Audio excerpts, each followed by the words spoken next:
No one saw it coming. When Candace Owens finally broke her silence and unleashed her explosive allegations against Erika Kirk, the internet held its breath. People expected outrage, denial, maybe even tears, but what came next? No one was ready for that. Erika's reaction wasn't angry, it wasn't defensive, it was calm, measured, almost hauntingly composed. She didn't shout back or crumble under pressure. Instead, she delivered a response so controlled, so piercing, that it left even her strongest supporters speechless. Her words weren't meant to fight, they were meant to cut. Every sentence landed like a quiet strike, filled with restrained emotion and buried pain. Viewers described the tone as chilling, powerful, and eerily graceful. It wasn't the meltdown people were expecting, it was something far more unsettling. Because in that moment, Erika Kirk didn't just defend herself, she flipped the entire narrative. And as the world watched her reclaim her voice, in real time, one question echoed louder than the scandal itself: was this her redemption arc, or her final downfall? It all began with a podcast segment that no one expected to spiral out of control. Candace Owens, bold, unfiltered, and never afraid of controversy, finally addressed what everyone had been whispering about. Erika Kirk. Her tone was sharp, unapologetic, and deeply personal. She didn't hide behind vague words or political caution. She called Erika out directly, accusing her of manipulating grief for attention, turning tragedy into branding, and using TPUSA as a personal PR empire. The words hit like a grenade. In one breath, Candace stripped away Erika's carefully crafted image, the strong widow, the faithful leader, the public figure who rose above pain, and replaced it with a harsher label: opportunist. Social media exploded. Fans of both women clashed online, defending, dissecting, and debating every phrase Candace said. Some applauded her courage, saying she spoke what others were too afraid to admit. Others accused her of crossing a line, of turning grief into gossip for views and attention. But Candace didn't back down. She doubled down, calling out hypocrisy and fake virtue signaling inside conservative circles. Meanwhile, Erika Kirk stayed silent. No tweets, no statements, no reactions, just eerie quiet from a woman who had always had something to say. The silence only fueled the fire. Every influencer, every podcast, every comment section waited for her to break, for the moment she'd finally respond. And after weeks of tension, speculation, and headlines filled with her name, Erika finally did. But when she spoke, it wasn't rage that came through. It was something much colder, much stronger. For weeks, Erika stayed silent, until she couldn't anymore. After weeks of silence, the moment finally came. No press conference, no PR filter, just a single video uploaded late at night, dimly lit, raw, and hauntingly quiet. Erika Kirk appeared on camera looking fragile yet focused, her voice trembling but steady enough to cut through the noise. For the first few seconds, she said nothing, just a deep breath, then a half-smile that looked more like pain than peace. And then, softly, she began. "People love to speak on your pain," she said, her voice cracking, especially when they've never carried it.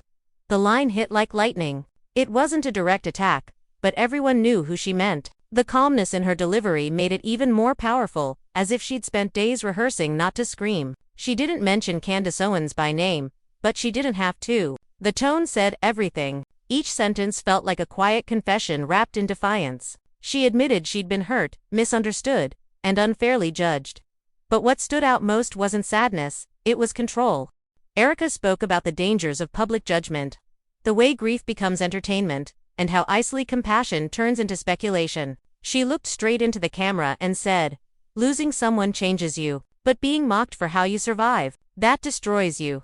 Within minutes, clips of her response were everywhere. Fans flooded her comments section with messages of support, calling her brave and graceful. Others accused her of playing the victim again, saying her tears were just another performance. But whether you loved her or hated her, one thing was undeniable: she had finally taken back her voice. The internet couldn't look away. It wasn't a breakdown, it was a transformation. And in that moment, Erika Kirk didn't just respond to Candace Owens, she redefined the entire conversation.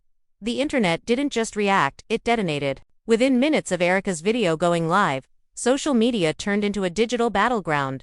Hashtags like #ErikaKirkSpeaks, #Candace vs Erika, and #TruthOrTears flooded timelines across X, TikTok, and YouTube. Reaction channels uploaded breakdowns within hours, dissecting every frame of Erika's video, her tone, her tears, her pauses. Some called it a masterclass in composure. Others called it manipulation in motion. But one thing was clear, everyone was talking about it.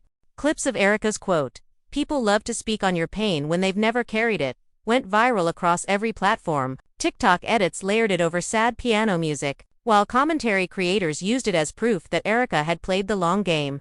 Fan pages praised her grace under fire. Posting side-bys of her past interviews with captions like, "She's been trying to warn us." But on the other side of the internet, critics sharpened their knives. They called her performance calculated, her tears rehearsed, and her silence strategic. Candace's supporters rallied, claiming Erika's video was a distraction, a way to twist the narrative and gain sympathy. "She's not innocent," one viral tweet read. "She's just good at pretending." Comment sections turned ruthless. Friendships online broke. Even political figures began weighing in, choosing sides like it was a televised debate.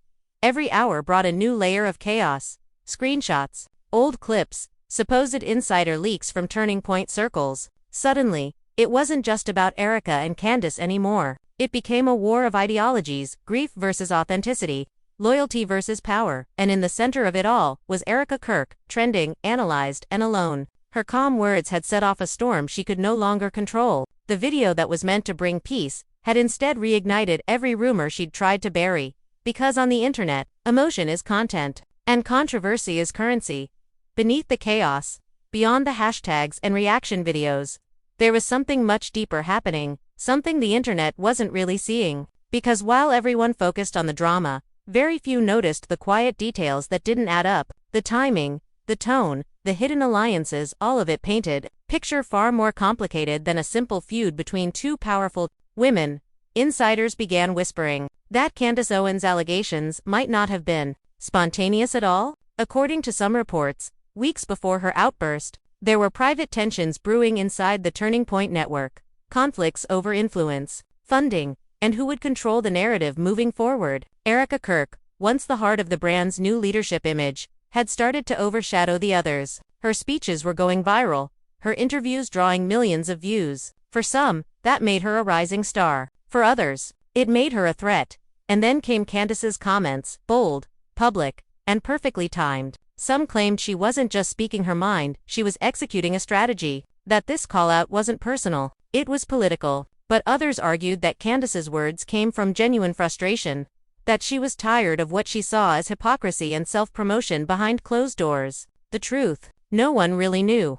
At the same time, Erika's reaction video, raw and emotional, started to look more intentional to some viewers. The lighting, the setup, the pauses, it all felt too perfect. Conspiracy threads emerged, suggesting her PR team had planned it, turning vulnerability into weaponized sympathy. Was her pain real? Or was it another layer of image control? Behind the screens, whispers grew louder. Some insiders claimed Erika and Candace's fallout was only the surface of a much larger fracture inside the conservative influencer world, a power struggle masked as a moral debate. And the more people dug, the messier it got. Because this wasn't just about two women disagreeing online. It was about control. Who gets to define truth when everyone has a platform? And who gets to stay standing when the public starts choosing sides? And as the digital storm kept raging, one thing became impossible to ignore. This feud wasn't just emotional. It was strategic. It happened late one night, no headlines, no warning.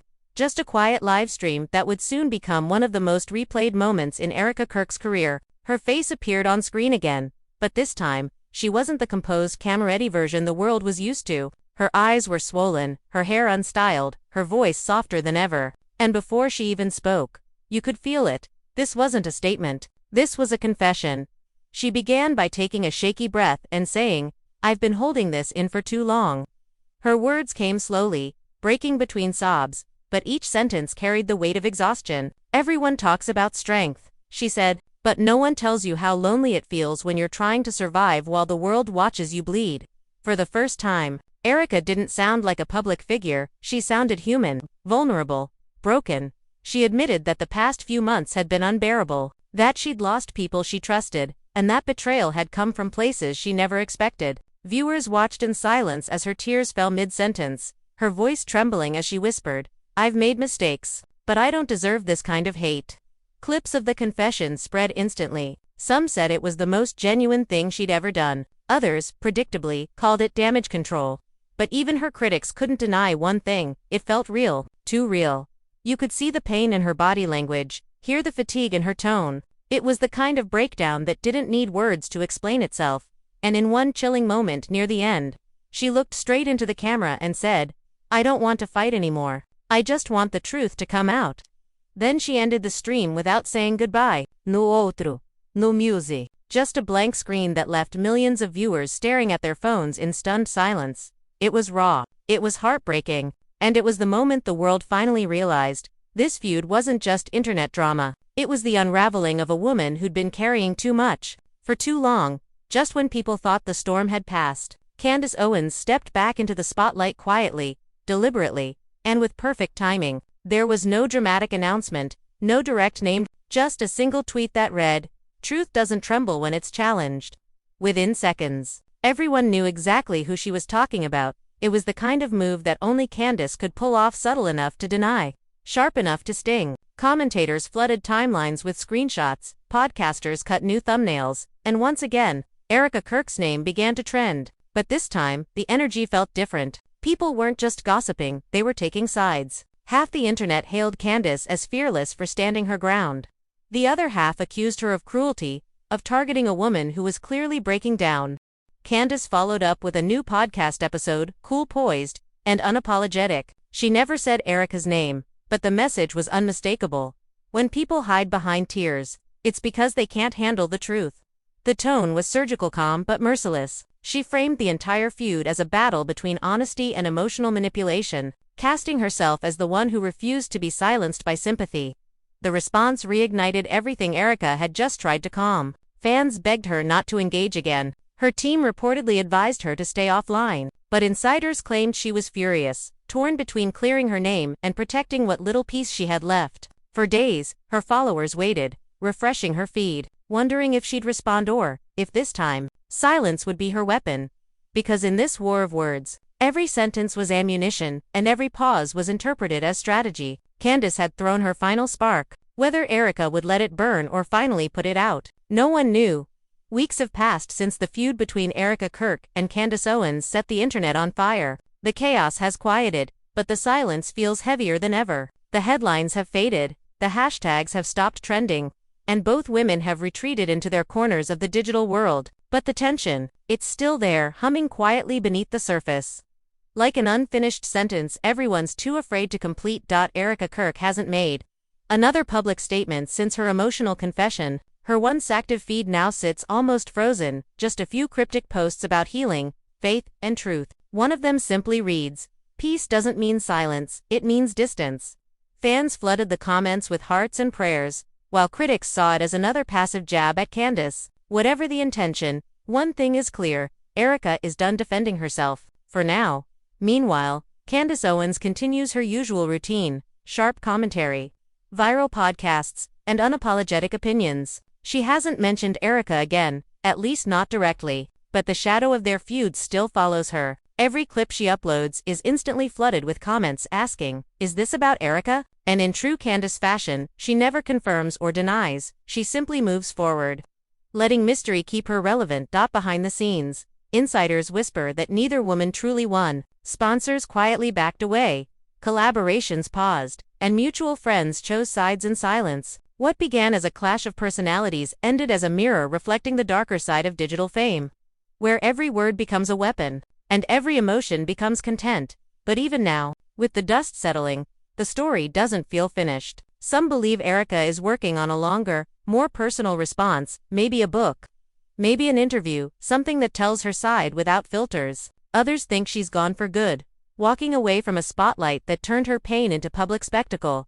And yet, the irony is impossible to ignore. In trying to destroy each other, both Erika and Candace cemented their legacies. Two women, different voices, same battlefield: power, faith, and public opinion. As the screen fades to black, one question still lingers in the war between truth and perception: does anyone ever really win? Hit subscribe, tap like, and turn on notifications, because this story may be quiet for now, but in this world, silence never lasts for long.